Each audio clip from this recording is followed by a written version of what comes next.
নমস্কার সবাইকে, কেমন আছেন সবাই? নিশ্চয়ই ভালো আছেন, আমিও ভালো আছি। সবাইকে স্বাগত জানাচ্ছি বনানী কিচেনে।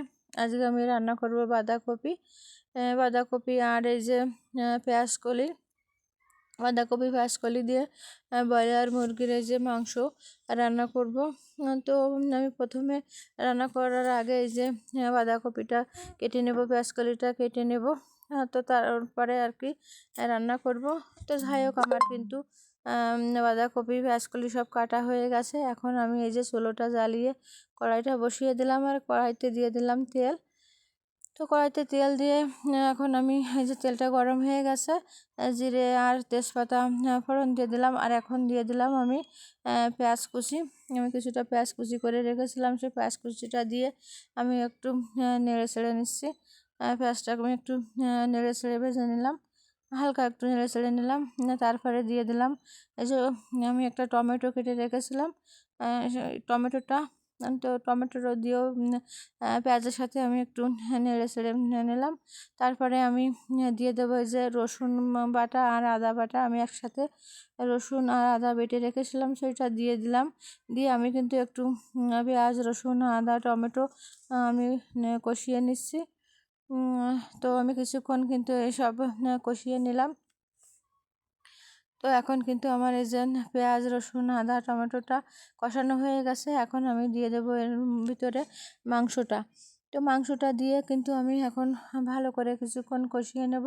তো সেটা আমি মাংসটা দিয়েছি। তো এখন আমি দিয়ে দেব লবণ, দিয়ে দেব পরিমাণ মতো, আর দিয়ে দেব হলুদের গুঁড়া। তো লবণ আর হলুদের গুঁড়া দিয়ে আমি একটু নেড়ে ছেড়ে নিলাম। অল্প কিছুক্ষণ নেড়ে ছেড়ে আমি এখন দিয়ে দেব শুকনো ঝালের গুঁড়া।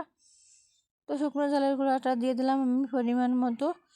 দিয়ে আমি কিন্তু মাংসটা বেশ কিছুক্ষণ কষিয়ে নিয়েছি। আর এখন আমি দিয়ে দেব আলু। আমি যে একটা আলু কেটে রেখেছিলাম, সেই আলুটা দিয়ে দিলাম। আলুটা দিয়েও আমি একটু বেশ কিছুক্ষণ একটু নেড়ে ছেড়ে নিলাম।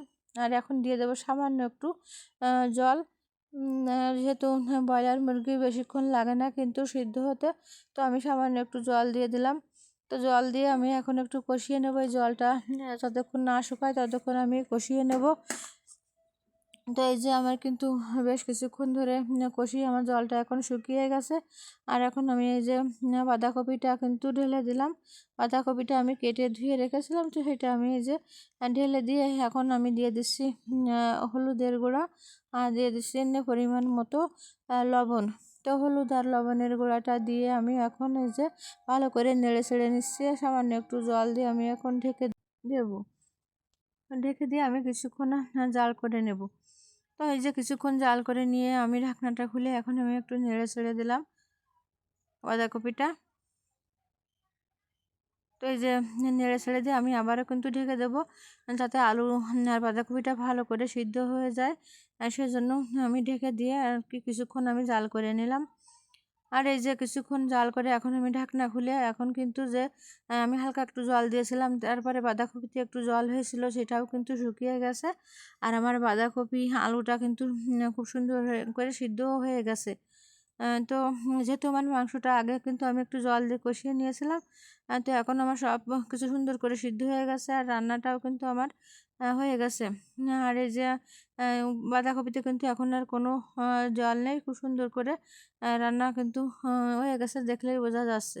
তো এখন আমি দিয়ে দিলাম একটু জিরে গুঁড়ো, একটু মশলা গুঁড়ো দিয়ে আমি এখন একটু নেড়ে ছেড়ে সামান্য একটু জাল করে নেব। এখন কিন্তু রান্নাটা আমার রেডি। আমি এখন এটা নামিয়ে নিলে আর কি হয়ে যাবে।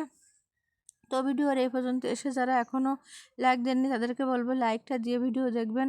আসলে অনেকে কমেন্ট করেন, আমি বারবার আমার ভিডিওই বলি, কিন্তু লাইক দেন না কেন জানি না। আমরা যদি একে অপরের পাশে না দাঁড়াই তাহলে তো আমরা এগাতে পারবো না। তা সবাইকে বলবো লাইক দিয়ে ভিডিও দেখবেন।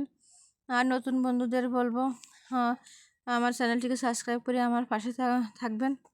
তো যাই হোক, এই যে আমার রান্নাটা কিন্তু এখন হয়ে গেছে আর কি, দেখেই কিন্তু বোঝা যাচ্ছে। তো আমি এখন নামিয়ে নেব। তো এই যে আমি কিন্তু মাংস দিয়ে এই যে পেঁয়াজকলি আর বাঁধাকপি রান্না করলাম। তো এটা খেতে কিন্তু খুব ভালো লাগে। আপনারাও বাড়িতে রান্না করে খেয়ে দেখবেন কেমন লাগে। তো আবারও বলছি সবাইকে, যারা যারা লাইক দেননি এখনও লাইক দেন, লাইক দিয়ে ভিডিও দেখেন। আর নতুন বন্ধুদের বলবো, যারা আমার ভিডিও দেখছেন লাইক দিয়ে ভিডিও দেখবেন আর আমার চ্যানেলটিকে সাবস্ক্রাইব করে আমার পাশে থাকবেন। পুরনো বন্ধুদের তো ধন্যবাদ আমার পাশে থাকার জন্য। আর এরকম নতুন নতুন ভিডিও পেতে পাশে থাকা বেল আইকনটি বাজিয়ে দেবেন। তো ধন্যবাদ সবাইকে, দেখা হবে পরবর্তী নতুন কোনো ভিডিওতে। ভালো থাকবেন সবাই, সবার শুভকামনায় শেষ করছি।